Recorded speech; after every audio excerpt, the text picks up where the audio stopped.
Allah tidak akan menggantikan yang lebih baik daripada Khadijah, bela Rasulullah. Khadijah beriman kepadaku ketika semua orang mendustakanku. Khadijah memberikan hartanya ketika orang-orang menahan harta dan pelit kepadaku. Dari Khadijah aku mendapatkan keturunan. Kemudian ditutup sama Rasulullah dalam hadis riwayat Imam Muslim, salah satu riwayat, Rasulullah menyampaikan seperti ini. Inni qad ruziktu hubbaha. Sesungguhnya aku ini telah dikaruniai cintanya Khadijah. Ini kalau kita dalami artinya ini dalam sekali. Ya. Ketika seorang suami itu menyampaikan sesungguhnya Allah itu telah menganugerahiku anugerah terbaik gitu ya. Apa anugerah terbaiknya? Cinta istriku. Gitu. Cintanya istriku. Gitu. Padahal kalau kita lihat secara rasional yang seharusnya bersyukur siapa? Ibunda Khadijah kan bisa menikah dengan Rasulullah kan? Karena Ibunda Khadijah bisa menikah dengan Rasulullah, jadilah beliau istri terbaik, jadilah beliau ummahatul mukminin, benar ya? Tapi Rasul ini memuliakan istrinya ini luar biasa, makanya memilih kata-kata inni qad ruziktu hubbaha. Aku ini dikaruniai cintanya Khadijah. Jadi Rasul itu bersyukur. Ibaratnya Khadijah itu mau mencintai Rasul, versi Rasul ya, bahasa memujinya Rasul itu. Khadijah ini mencintai Rasul itu sesuatu karunia yang besar gitu. Padahal siapa yang tidak cinta kepada Rasul kan gitu ya? Siapa yang tidak mau jadi istrinya Rasul? Atau siapa yang sebenarnya bersyukur bisa menikah dengan Rasulullah? Seharusnya yang wanita yang bisa menikah. Tapi pujiannya Rasulullah itu pilihan katanya inni sesungguhnya aku cintanya Khadijah. Makanya yang laki-laki pintar-pintar memuji, ya latihan Rasulullah gitu kan. Ini Rasulullah ini memujinya kan romantisnya ini pilihan katanya kan luas ya. Mungkin kalau melayang bukan melayang ke awan lagi kan, melayang ke planet Jupiter atau Venus ini sudah ya. Gitu. Sampai mengatakan aku ini dianugerahi cintanya Khadijah. Sayang, alhamdulillah aku bersyukur pagi ini Allah menakdirkan engkau menjadi istriku. Kan senang tuh habis nikah kata-katanya kan begitu. Mudah-mudahan dianugerahi pasangan yang maulah belajar kepada Rasulullah gitu kan. Kalau kita ini kan walaupun ketika masih sendiri menjaga diri, tapi nanti ketika kita belajar kepada Rasulullah, insya Allah bisa jadi orang yang romantis. Kenapa? Karena sosok teladan kita itu romantisnya bukan main gitu, luar biasa. Tinggal ikutin aja apa yang dilakukan Rasulullah, jadilah kita suami atau istri yang sangat romantis. Nah selanjutnya bagaimana kalau istri? Tadi kan suami tuh, bagaimana nih kalau yang perempuan? Sama teteh-teteh ya, mbak-mbak, kakak-kakak yang sudah menikah apalagi ataupun yang belum menikah juga sama. Jadilah, belajarlah menjadi sosok yang pandai bersyukur, yang mudah untuk melihat kebaikan dari orang lain, sehingga nanti ketika sudah menikah kebaikan dari suaminya itu nggak lepas gitu. Ibunda Khadijah ini luar biasa. Luar biasanya apa? Ini ya, momen ketika suami beliau Rasulullah Shallallahu Alaihi Wasallam lagi genting-gentingnya, ya kan, turun dari Gua Hiro, itu kan jaraknya sekitar 7-8 km ya. Kalau kita pernah umroh itu kan jauh itu, naik bus kita kan, jauh agak muter-muter. Kalaupun jalannya dipotong, itu sekitar 7-8 km.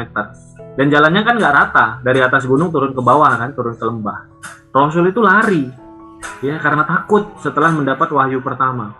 Dan yang pertama kali beliau lakukan adalah pulang ke rumah, ya menenangkan diri, didampingi oleh istri beliau. Nah, istri beliau yang namanya Ibunda Khadijah ini luar biasanya. Yang dilakukan adalah tidak nanya kenapa lari, kenapa ngos-ngosan gitu kan, kenapa keringetan, kenapa ketakutan dan lain sebagainya. Yang beliau lakukan adalah menyelimuti, mempersilahkan suaminya masuk, menyelimuti, kemudian setelah suaminya tenang baru menanyakan. Dan ini yang paling penting, beliau menenangkan dan menguatkan suaminya dengan menyebutkan kebaikan-kebaikan suaminya yang utama. Ini penting bagi para istri. Kenapa? Ini tidak bisa dilakukan oleh Ibunda Khadijah kalau Ibunda Khadijah nggak tahu kebaikan suaminya. Benar nggak? Ibunda Khadijah tidak mensyukuri. Ini kan berarti Ibunda Khadijah ini sangat paham, sangat fasih, sangat kenal, dan sangat mensyukuri kebaikan suaminya. Gitu. Kira-kira gini, teteh-teteh nanti kalau sudah menikah, suaminya jam 1 malam kira-kira pulang. Ini analoginya saja ya, pulang, ngos-ngosan, keringetan gitu kan. Bajunya lecek-lecek. Ya. Kemudian minta disediakan teh manis hangat, kemudian ngos-ngosan, ketakutan. Kenapa gitu kan? Ada masalah di kantor. Nah, sabar nggak teteh-teteh untuk nggak menghakimi suami? Kenapa ada masalah dan sebagainya? Dan bisa nggak dalam kondisi kritis atau genting seperti itu langsung menenangkan suami dengan menyebutkan kebaikan-kebaikan? Ada nggak yang bisa dalam 5 menit ke depan menuliskan 100 kebaikan suaminya? 5 menit ke depan menulis 100 kebaikan suaminya. Ada nggak yang bisa? Kalau nggak bisa, kelewatan, ya kan? Kelewatan, bener nggak? Sudah 3 tahun nikah, masa nggak ketahuan suaminya baiknya apa? Ya, suami saya nggak ada baik-baiknya, dia yang wajib-wajib itu pun baik. Sholat ke masjid itu baik, gitu kan? Sholat berjamaah itu baik. Betapa banyak orang yang suaminya nggak mau untuk sholat, misalnya seperti itu. Jadi, kalau sudah menikah, saran saya, termasuk bagi yang suami ya, mulai sekarang, latihlah diri kita, bila perlu kita tuliskan ya, latihlah untuk menuliskan kebaikan pasangan. Biar apa? Biar kita nggak mudah digoda oleh setan bahwa pasangan kita itu penuh dengan kejelekan. Setan ini kan ngegoda terus. Setan itu ngegoda terus. Setan itu laporan sama iblis, ya. Setan pertama laporan, dia ngasih tahu bisa menjerumuskan manusia ke dalam dosa, kata iblis biasa-biasa. Setan yang kedua laporan, kata iblis biasa-biasa. Setan yang ketiga laporannya apa? Bisa membuat suami dan istri berpisah, bercerai. Kata iblis, inilah setan of the month, ya, setan terbaik bulan ini, gitu kan. Kalau karyawan kan ada biasanya ya, kita ke supermarket itu karyawan terbaik, gitu. Inilah setan terbaik katanya. Engkaulah tentaraku yang paling baik kalau bisa membuat suami istri bercerai. Kita kan mesti tahu nih, musuh utama kita ini setan. Ngapain tugasnya? Tugasnya adalah memisahkan suami dan istri. Dan saran saya, salah satu caranya yang diajarkan oleh Rasul dan istri beliau adalah benar-benar kenali, benar-benar syukuri kebaikan pasangan. Kalau menikah gimana Kang Arif? Biasanya kan langsung curhat panjang ya. Saya kan belum punya pasangan Kang. Saya tulisin siapa gitu. Kalau belum menikah berarti teman-teman latih diri ya ke orang tua. Coba boleh dituliskan orang tua itu kebaikannya apa. Disyukuri dalam doa, ya Allah. Ya. Bahkan dalam doa kita mensyukuri. Menyampaikan kepada Allah. Kalau bersyukur kan ditambahin ya. Nah, Ibunda Khadijah balik lagi ke tadi. Itu ketika Rasulullah dalam keadaan genting, itu dengan sangat lancar. Beliau menyampaikan, sesungguhnya wahai suamiku, Allah tidak akan menghinakanmu, tidak akan meninggalkanmu selama-lamanya, riwayat yang lain. Kenapa?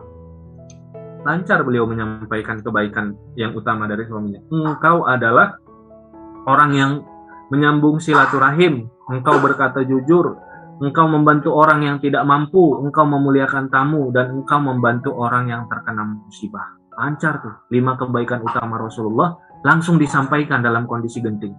Bisa nggak itu kita? Ini kan evaluasi kita ya. Bisa nggak kita jadi pasangan yang ketika pasangan kita ada masalah, kita bisa menguatkannya. Ya, istriku, insya Allah engkau bisa melewati ini. Kenapa? Engkau adalah orang yang jujur, engkau adalah orang yang sabar, engkau dekat sama Allah Subhanahu wa taala, adukan dalam tahajud dan lain sebagainya gitu. Jadi dengan kita bersyukur, dengan kita tahu kebaikan pasangan, kita bisa membantu juga menguatkan pasangan. Ini poin yang bersyukur ini makanya luar biasa.